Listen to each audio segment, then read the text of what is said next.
Hey, what's going on, guys? Mark back in my living room on Mark's Aquatics. Right, on this little episode, we're going to be going on a little journey through the tank, showing you guys what I've been up to in the last the last few days, last week, I should say, of doing this little project tank up by Fluval, the little Evo, which is performing outstandingly, I must admit. I've, as you can see, I've put in a few more corals here and there. We'll talk about those guys in a minute. We're due a water change today as well, so I'm going to take you through that process on how to do a water change as well. And as you can see, what I told you last time about leaving this wall here, if you get this tank, leave the algae and different things and the biofilms, grow on that wall, because it's a new system. So all the food in there for the little snails and the hermit crabs and everything else is going to be very low, and you're not going to be wanting to put too much food in there, because obviously it's a new tank. You don't want your nitrates and your phosphates to go up and cause algae problems. And as you can see, we haven't got any algae in there whatsoever, apart from a little tiny bit on that wall. I have been cleaning the glass regularly with my little glass scrubber, and as you can see, if I just tilt you down slightly, you can see that substrate now is nearly back to nice and white. Mr. Hermit Crab's been going through that, and he's been turning all those little stones over and eating all the algae off them, as has the snail as well. You can see he was very, very busy on the other side of the tank.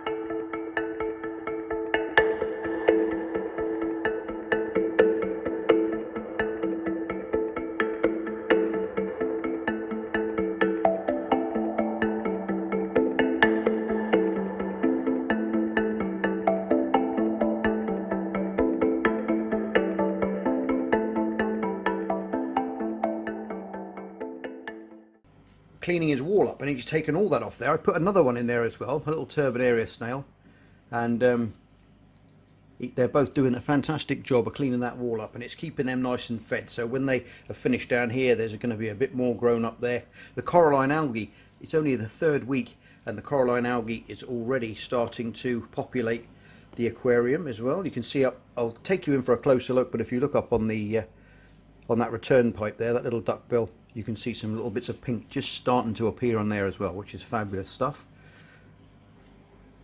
Right, guys, I'm just going to take you through the different corals now. I know some of you are saying, oh yeah, it's this, that and the other, because you're good and you know these little corals, but some of you guys won't know the different types of corals that I've put in there and the new ones that I've put in there at all. So I'm just going to point them out to you, okay?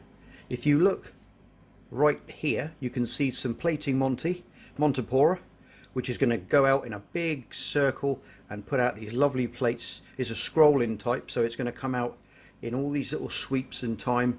I've got another bit there, and I've got another bit over there. Okay, now they're not stuck down. I've just wedged them in, and when you wedge something in, if you just rattle it around a little bit in the hole where you want it to stay in, you're going to damage it slightly, okay, when you do that. And by damaging it slightly, it's going to repair itself, and by repairing itself, it's going to grow outwards, and it's going to stick itself to that rock, okay, and really glue itself in there, which will give it a nice foothold, as well as with that little piece there, okay, as well. We've got some Bacillopora in there as well, which is this one here, with little branching type, with the lovely little green little polyps on there. I've got a bit of Acropora there, different type of acro, which is one of my frags, which I've cut down. It's healed itself nicely now, and it's a nice flat cut on the base. So I've put it there, and that's going to slowly, hopefully, slime onto there and grow onto that nice piece of live rock as well, and become fused and become one with that piece of stone, which is going to look really nice. And not sure the colours are going to turn out, because obviously it's not a high powered light in here, so it's more of an experiment piece, that, to see what this little tank can put up with, and if it can grow an SPS little colony, it's going to be quite interesting. But obviously the Montipora and the Acro and that Bacillopora, they're all SPS corals, they're small stony polyps, okay, so they're going to be an interesting little addition in there to see how they grow. We've got a few more different types of zoas, which I've put in here. They come with a variety of names. The way I do it is, if it looks fantastic, put it in your tank. It's as easy as that. There's gumballs, bam bams, eagle eyes, zombie eyes, volcanoes. Oh my goodness, it's everlasting. The names are just go on forever with these guys. I've got a nice little colony over there as well on that corner. We got the recordias down here dotted around all over the place, and if you look here, I've got a lovely little piece of pulsing xenia there as well, which I've picked up, and it's actually growing on an old acan skeleton there as well. Now when I bought this piece, I thought that the acan was dead, but I'll show you later on that even though that looks like a skeleton piece, it's on there, it's actually alive, and right in the centers are actually alive still, and they're starting to come back. So hopefully in time we'll have a nice little acan colony growing in there as well, which will be fantastic. Up in the back on the right hand side, we've got a lovely whip there, sea whip or a Gagonian, which is fully extended. All those little polyps are out looking for food, and I'll show you what I feed the tank shortly. But I think what we're going to do first is do a water change. In fact, no, I'm going to do it the other way around, guys. I'm actually going I might put a little bit of food in there first, and then in about an hour's time I'll start the video up again, and then we'll do a water change after that. So it's going to take a little bit of that nutrient out of the water as well. You've got to be super careful with nano tanks, guys, with excess nutrients going in your tank, okay, because of the algae issues. Now we haven't got any fish in here at all whatsoever at the moment, and we're not going to put them in probably for another couple of weeks. Not sure what I'm going to go for there yet. Any ideas? Whack it in the comment section below, and I'll run it by the wife and see what she thinks, because well, I think she's going to take over this tank. She loves it, and so I might be losing this one to her. So chuck some ideas on downline, and she can read the comments and see what she thinks. And the last two corals that I've got in there, if you look up here, I've got a little piece of digitata, which is, it's a little branching coral, and I've also got another different type there. You can just see that little pink plug just up there by that bacillopora, and that's got some forest fire in there, which is a beautiful, it's like a reddish stalk on it, green polyps, and a lovely green growing tip on it when it gets going as well. So I've just pushed that down in there behind there, and that's going to encrust all over that later on as the months progress on this little build. So I think what we should do now is show you guys what I feed and how I feed this tank. Right guys, this is what I use, and I've been using this stuff for a long time. This is Ocean Nutrition's Reef Pulse. Amazing food, very, very powdery food. It's been ground up super fine, look at that. So it's brilliant for feeding zoanthids, it's good for feeding all your coral, the live rock itself, the little fan worms, the Gagonian, the big gold finger coral in the back as well. And as you can see, it's very, very fine, and a pot of this goes an extremely long way. And in a small nano tank like this, you're going to have food for months and months. And that's the stuff. And you literally, how I feed it is I literally dip my tongs in, and I get a little piece like that, maybe a little bit bigger, and I just lift the lid or through the little opening on the top, and I just put it in the water and just stir it around in the water quick. So I'll just do that, and then I'll get you back. In fact, I'll just stir some in now. You might be able to see it going in. If we go up, you'll see these tiny, tiny little particles drifting around in the water, and that's what that Gagonian is going to be picking up. So hopefully I'll get a nice bit of footage there of that Gagonian actually eating some. Just wrap it in the water like that, stir it up, and that is all you need. And already you can see all those little particles there floating around in the water. And if we zoom up onto that Gagonian there, you may start seeing those little polyps close up as it's snatching it out of the water column and feeding on it.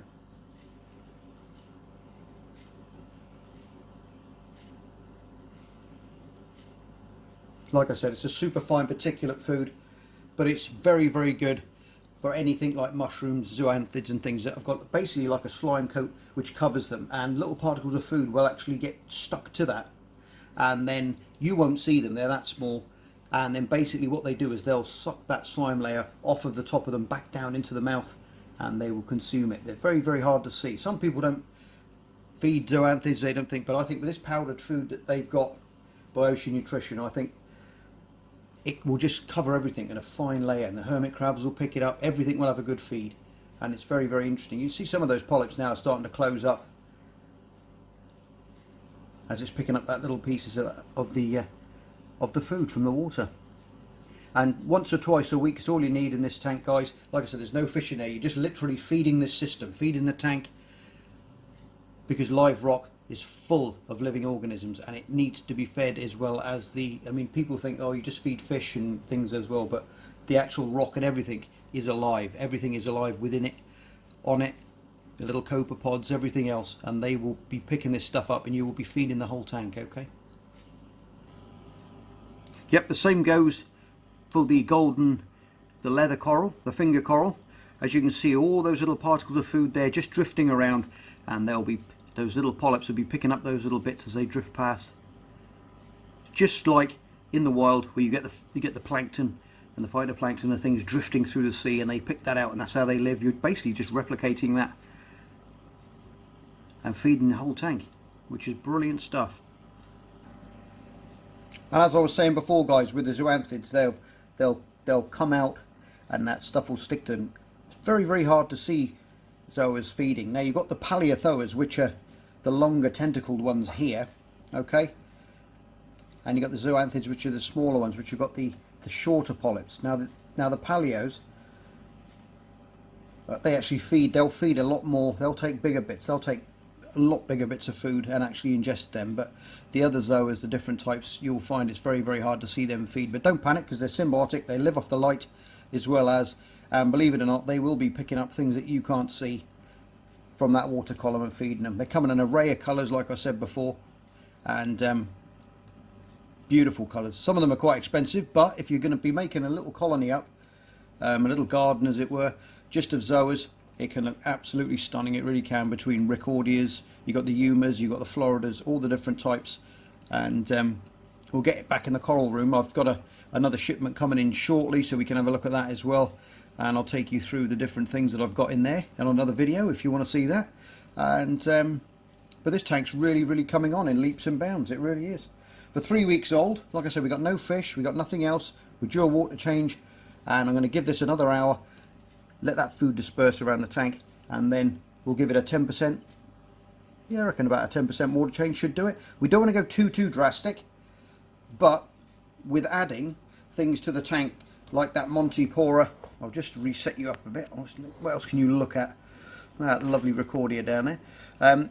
When you're setting up a tank like this and you're putting in more hard corals and things, they're obviously going to be putting a strain on the water chemistry, as the magnesium, the calcium, and the alkalinity and stuff, because they're going to be using that to build their skeletons, okay? So they're going to be utilising that from the water column itself. So we've got to replace that. So we've got to get our test kits as well. I'll take you through the tests that we've got to do on another video. We're going to do a test on each individual parameter in the tank, so you guys know what's happening, know what to do, know what to look for, so you can keep a super little tank like this from the onset without having any horrible crashes and different things like that happening to you. And don't forget, if there's anything that you want to know that I haven't discussed, drop it in the comment section below, and I'll get back to you as quick as I can, and we can have a chat about that as well, okay?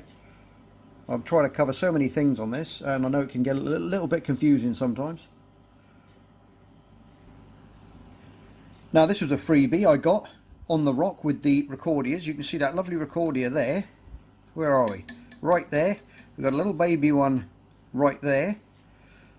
But if you look up, where are we now? Right there. Did you see him close up then? We've got a lovely little clam in there. You see, he's got that little zigzag mouth there going all the way along. Lovely little feather, little worm up there as well on the top. But if you look now, he's pulsing up and down. Amazing filters for your tank as well. You'll be surprised how much water they'll siphon through them.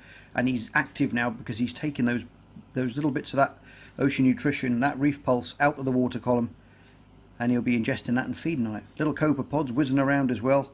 Always up to mischief, those guys, looking for bits of food. They'll be cleaning up things, eating algae, And like I've always said, guys, you've got to replicate nature. If you want a little reef in your living room, you've got to, it's patience, but you can do it a lot quicker than people make out. People say, oh, you can't put things in for months and all this, which is rubbish, because you can. You've just got to be slow and not add things quickly like livestock and different things like that, okay? And don't feed the tank, hardly feed the tank at all. Like I said, I've just been giving it a small dusting with that Reef Pulse, which is enough to feed the tank and the inhabitants in there.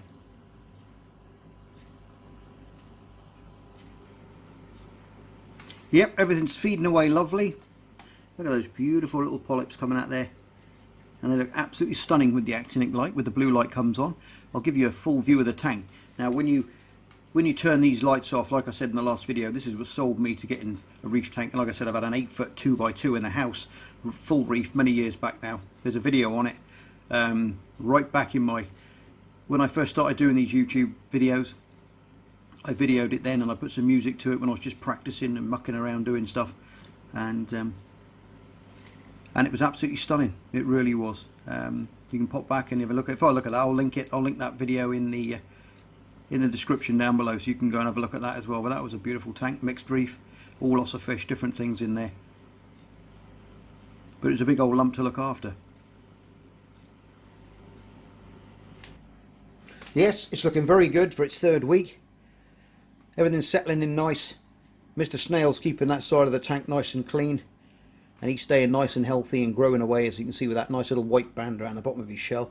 So everything is nice and healthy at the moment, but like I said, we've got to replace the things in the water that are getting used up, and you're going to get a slight bit of nitrate build up as well. So we're going to have to replace some water. Now I'm only going to take out 10%, which is going to probably be just below that pump maybe. It's not going to be much. I've got lots of salt water because I'm going to do a huge water change in the coral room today as well, which is going to be probably about 30, maybe 40 gallons in there. I'm going to have to replace through the whole system. So I've got a little bit spare, so I thought I could do a nice little water change video with you. And it's very, very simple. You've just got to turn everything off, make sure everything's still, and just unplug your skimmer and everything, because you're going to be dropping that water level down. And then just literally suck out a bucket full. I'll go and get the bucket now, and I'll reset you up and show you how it's done. Right, there you go, guys. Everything's off. The power head's still on that side, so we're just going to pull that little power cable out of there to stop that. That is obviously another addition. I'll talk about that in a minute. But we're going to take some water out first. So it's the old pipe in the top, through the hole, quick suck, and in it goes. Now, a lot of people will be saying, do you do the sand? Do you actually go through the sand with your little hoover? The answer is no. I never really hoover the sand. There's a lot of copepods, there's a lot of life in amongst the gravel, and that's beneficial to the tank. So I leave it in there. I never really hoover gravel, never really hoovered it in the big system that I had either, because it just balances itself out over time. And all this hoovering of gravel and removing this, removing that, to me it's just a waste of time. And I've had some stunning reefs over the years in little tanks like this, and they work. You don't need to do that. Nature hasn't got a big hoover going around. It's got creatures that live in it, turn the soil over, snails, different things that live in the sand, and they do the job. Right, that is going to be enough for the time being. We don't want to be taking too much out. Don't forget the towels, guys, or you're going to have your partner after you when you soak the floor and it all goes wrong. Okay, right, I'm going to go and empty this down in the sink, get rid of this, and fill it back up with some fresh water.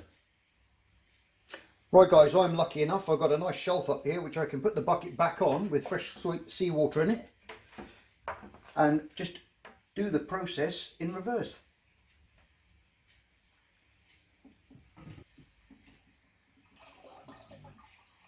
And there goes the new fresh water going in. Look at that.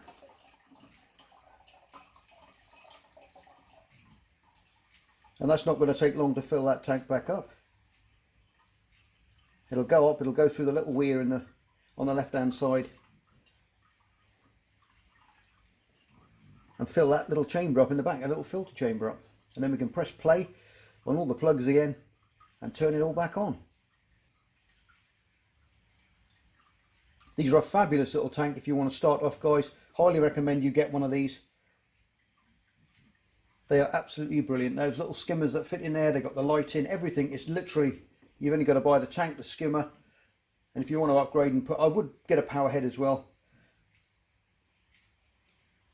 And you'll have a stunning little tank. And for an office or a small bedroom, they're nice and quiet as well, so you're not going to have anyone chasing you about. Oh, we're nearly there.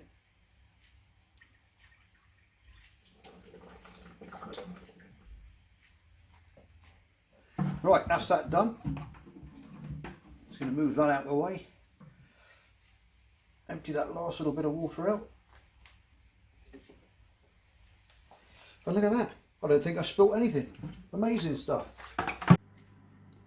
Right, that's the old, all the maintenance done. Like I said, I'm not going to clean that off. That's food for little Charlie there.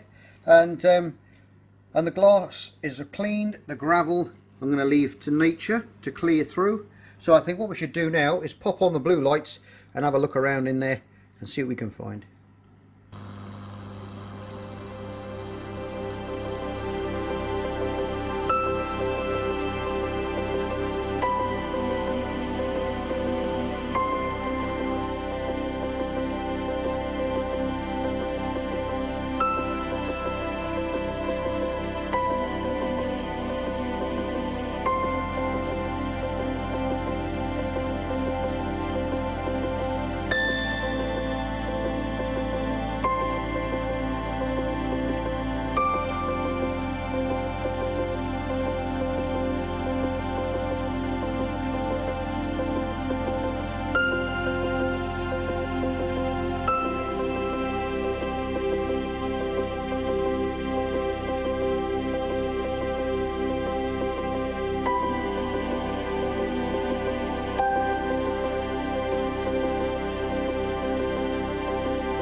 Well guys, I hope you like that little update on the video, little water change, how to look after these little tanks.